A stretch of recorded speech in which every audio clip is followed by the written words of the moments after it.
வணக்கம் நண்பர்களே, big my ஸ்டாக்ஸ்க்கு உங்களை வரவேற்கிறேன். இன்னைக்கு நம்ம பார்க்க போறது இந்தியா பேங்கிங் செக்டாரோட ஒரு பெரிய தலை ஐசிஐசிஐ பேங்க். இந்த பேங்கோட ஃபண்டமெண்டல்ஸ், டெக்னிக்கல்ஸ்னு எல்லாத்தையும் நாம ஒண்ணு விடாம அலசி ஆராய போறோம். சரி, விஷயத்துக்கு வருவோம். ஐசிஐசிஐ பேங்க் ஒரு தரமான பிசினஸ்னு நம்ம எல்லாருக்குமே தெரியும், அதுல சந்தேகமே இல்ல. ஆனா இப்போ இருக்கிற நிலைமையில இது ஒரு நல்ல இன்வெஸ்ட்மெண்ட்டா? இந்த ஒரு கேள்விக்கு தான் நான் பதில் தேட போறோம். ஃபர்ஸ்ட், நாம நம்பர்ஸை பார்க்கறதுக்கு முன்னாடி ஏன் ஐசிஐசிஐ பேங்கை ஒரு பிரீமியம் பேங்க், ஒரு குவாலிட்டியான நிறுவனம் சொல்றாங்கன்னு புரிஞ்சுக்கலாம் வாங்க. ஒரு பேங்கோட பிசினஸ் மாடல் ரொம்ப சிம்பிள். அது லாபம் எப்படி சம்பாதிக்குது? மக்கள்கிட்ட இருந்து கம்மி வட்டிக்கு டெபாசிட் வாங்குது, அதே மற்றவங்களுக்கு அதிக வட்டிக்கு கடனா கொடுக்குது. இந்த ரெண்டு வட்டிக்கும் நடுவில் இருக்கிற வித்தியாசம் தான் நெட் இன்ட்ரெஸ்ட் மார்ஜின், அதாவது NIM. இதுதான் ஒரு பேங்கோட வருமானத்தோட இன்ஜின்னே. மார்க்கெட் ஏன் ஐசிஐசிஐ பேங்க்குக்கு ஒரு பிரீமியம் கொடுக்குது? அதுக்கு காரணம் இந்த 5 முக்கியமான விஷயங்கள் தான். முதல்ல, தொடர்ந்து நல்ல லாபம் காட்டுறாங்க. அவங்களோட லோன் புக் ரொம்ப குவாலிட்டியா இருக்கு, அதாவது வாராக்கடன் ரொம்ப கம்மி. கேபிட்டல் அடிக்வசி, அதாவது மூலதன போதுமான தன்மையும் நல்லா இருக்கு, கிட்டத்தட்ட 16% அது மட்டும் இல்லாம அவங்களோட ரீட்டைல் மற்றும் டெபாசிட் நெட்வொர்க் ரொம்ப வலுவா இருக்கு. கடைசியா, அவங்களோட ஐமொபைல் ஆப் மாதிரி டிஜிட்டல் விஷயங்கள்ல ரொம்ப ஸ்ட்ராங்கா இருக்காங்க.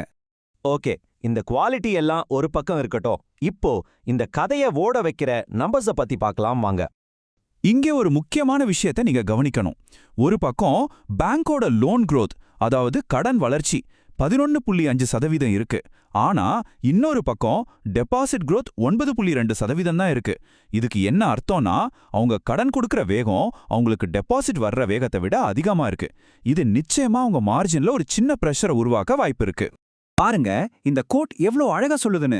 நிம் தான் ஒரு பேங்கோட லாபத்தோட இதய துடிப்பு. இது உண்மையிலேயே கரெக்ட். ஒரு பேங்கோட ஹெல்த்துக்கு இந்த நிம் எவ்வளோ முக்கியம்னு இதுலேருந்தே நம்ம புரிஞ்சுக்கலாம். இப்ப அவங்களோட நிம் எவ்வளோ இருக்குன்னு பார்த்தீங்கன்னா 4.30%. இது ரொம்ப முக்கியமான ஒரு நம்பர்.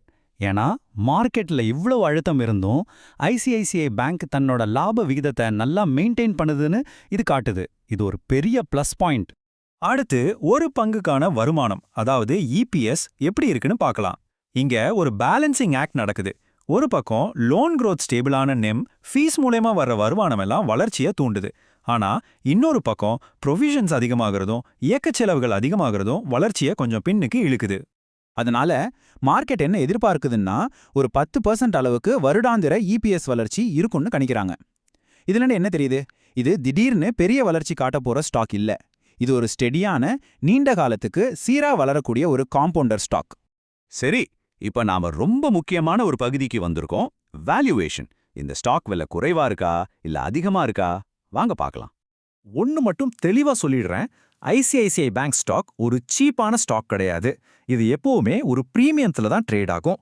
வாங்க மத்த பேங்க்ஸ் கூட கம்பேர் பண்ணி பார்க்கலாம். முதல்ல PE ரேஷியோவை பாருங்க. கோடக் மஹிந்திரா பேங்க் 20.23ல இருக்கு. HDFC பேங்க் 16.22ல இருக்கு. ஆக்சிஸ் பேங்க் 15.72ல இருக்கு. நம்ம ஐசிஐசிஐ பேங்க் 16.63ல இருக்கு. ஸோ இதோட போட்டியாளர்களோட ஒப்பிடும்போது இது நியாயமான விலையில இல்லனா கொஞ்சம் அதிக விலையில தான் இருக்கு, கண்டிப்பா மலிவா இல்ல. அடுத்தது பிரைஸ் டு புக் ரேஷியோ. நீங்க பாத்தீங்கன்னா கதை இன்னும் கிளியரா புரியும். ஐசிஐசிஐ பேங்க் 2.77ல இருக்கு. கோடக், HDFC, ஆக்சிஸ் எல்லாமே இதை விட கம்மியா தான் இருக்கு. இதுல இருந்து என்ன தெரியுது? மார்க்கெட் இந்த பேங்கோட குவாலிட்டிக்காக ஒரு பிரீமியம் கொடுக்க ரெடியா இருக்கு. அதனால ஐசிஐசிஐ பேங்கை பார்க்கும்போது இது விலை கம்மியான்னு கேட்கறது சரியான கேள்வி இல்ல. இந்த பிரீமியம் விலை நியாயமானதா அப்படின்னு கேட்கறது தான் சரியான கேள்வி. அந்த அளவுக்கு அவங்க பர்ஃபார்மன்ஸ் இருக்கான்னு தான் நம்ம பார்க்கணும். ஓகே, இப்போ வரைக்கும் நம்ம ஃபண்டமெண்டல்ஸை பத்தி பேசிட்டோம். அது ரொம்ப ஸ்ட்ராங்கா இருக்கு. இப்போ டெக்னிக்கல்ஸ் பக்கம் போலாம். ஸ்டாக் சார்ட் என்ன சொல்லுதுன்னு பார்ப்போம். இங்க தான் ஒரு சின்ன ட்விஸ்ட். பிசினஸ் ரொம்ப ஸ்ட்ராங்கா இருக்கு, ஆனா சார்ட் கொஞ்சம் வீக்கா இருக்கு. இந்த முரண்பாட்டை புரிஞ்சுக்கிட்டாதான் நம்ம டெக்னிக்கல் அனாலிசிஸை சரியா பண்ண முடியும். இங்க சில முக்கியமான நம்பர்ஸ் இருக்கு. 52 வார ஹைய பாத்தீங்கன்னா 1500 ரூபாய். ஆனா 52 வார லோ 1187 ரூபாய் 60 பைசா. சோ ஒரு சரிவுல இருந்து இப்போ மீன் வர மாதிரி தெரியுது. ஆனா ஒரு முக்கியமான தடை இருக்கு. அதுதான் 50 நாள் மூவிங் ஆவரேஜ். கிட்டத்தட்ட 1339 ரூபாய் கிட்ட வருது. அதை தாண்டினாதான் அடுத்த கட்ட ஏற்றம் பத்தி யோசிக்க முடியும். அப்போ நாம கவனிக்க வேண்டிய முக்கியமான லெவல்ஸ் என்னென்ன? உடனடி சப்போர்ட் 1290 இருந்து 1300 வரைக்கும் இருக்கு. மேஜர் சப்போர்ட் சமீபத்திய லோவான 1188 ரூபா கிட்ட இருக்கு. மேல போகணும்னா முதல் தடையே 1330 1340 ரூபால இருக்கு. இந்த ஸ்டாக் ஒரு நல்ல அப்ட்ரெண்டுக்கு வந்துடுச்சுன்னு எப்ப சொல்லலாம்னா அது 50 மற்றும் 200 நாள் மூவிங் ஆவரேஜ்க்கு மேல தொடர்ந்து க்ளோஸ் ஆகணும். சரி, இப்போ நாம பார்த்த ஃபண்டமெண்டல்ஸ், வேல்யூவேஷன், டெக்னிக்கல்ஸ் எல்லாத்தையும் ஒண்ணா சேர்த்து ஒரு முடிவுக்கு வருவோம். இந்த ஸ்டாக்குக்கு ரெண்டு பக்கமும் வாதங்கள் இருக்கு. புல்ஸ், அதாவது பாசிட்டிவா இருக்கிறவங்க என்ன சொல்றாங்கன்னா, இது ஒரு பெஸ்ட் இன் கிளாஸ் ஃபண்டமெண்டல்ஸ் உள்ள ஸ்டாக், நல்ல நிர்வாகம் இருக்கு, லாபம் ஸ்டேபிளா இருக்கு, அதனால இந்த பிரீமியம் வேல்யூவேஷன் தப்பே இல்ல, இது ஒரு நம்பகமான லாங் டேர்ம் காம்பவுண்டர்னு சொல்றாங்க.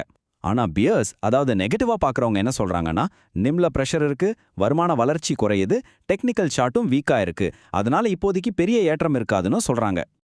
அப்போ இந்த ஸ்டாக்கோட மையக்கருத்து என்ன? இது ஒரு குவாலிட்டி காம்பவுண்டர். அப்படின்னா என்ன? ஒரு ஸ்டாக்க அது மலிவா இருக்கிறதுக்காக வாங்காம அதோட நிலைத்தன்மை, வலுவான லாபம், குறைஞ்ச ரிஸ்க் இதுக்காக வாங்குறது. இந்த மாதிரி ஸ்டாக்ஸ் நீண்ட காலத்துல சீரா வளர்ந்து நல்ல ரிட்டர்ன்ஸ் கொடுக்கும். இப்போ மார்க்கெட்ல நிறைய நிச்சயமற்ற தன்மை இருக்கு. இப்படி ஒரு நிலையில்லாத சந்தையில நிரூபிக்கப்பட்ட ஒரு தரமான கம்பெனிக்கு கொஞ்சம் பிரீமியம் விலை கொடுத்து வாங்குறது தான் ஒரு புத்திசாலித்தனமான முடிவா இருக்குமா? இத பத்தி நீங்க என்ன நினைக்கிறீங்க? இந்த பகுப்பாய்வை முடிக்கிறதுக்கு முன்னாடி ஒரு முக்கியமான விஷயம். பங்குச்சந்தை முதலீடுகள் சந்தை அபாயங்களுக்கு உட்பட்டவை. அதனால முதலீடு செய்யறதுக்கு முன்னாடி எல்லா ஆவணங்களையும் கவனமா படிங்க. இது ஒரு கல்வி நோக்கத்துக்காக செய்யப்பட்ட பகுப்பாய்வு மட்டும்தான். இது வாங்கவோ விற்கவோ பண்றதுக்கான பரிந்துரை கிடையாது. எந்த முதலீட்டு முடிவையும் எடுக்கிறதுக்கு முன்னாடி உங்க நிதி ஆலோசகர்கிட்ட கேட்டுக்கோங்க. நன்றி.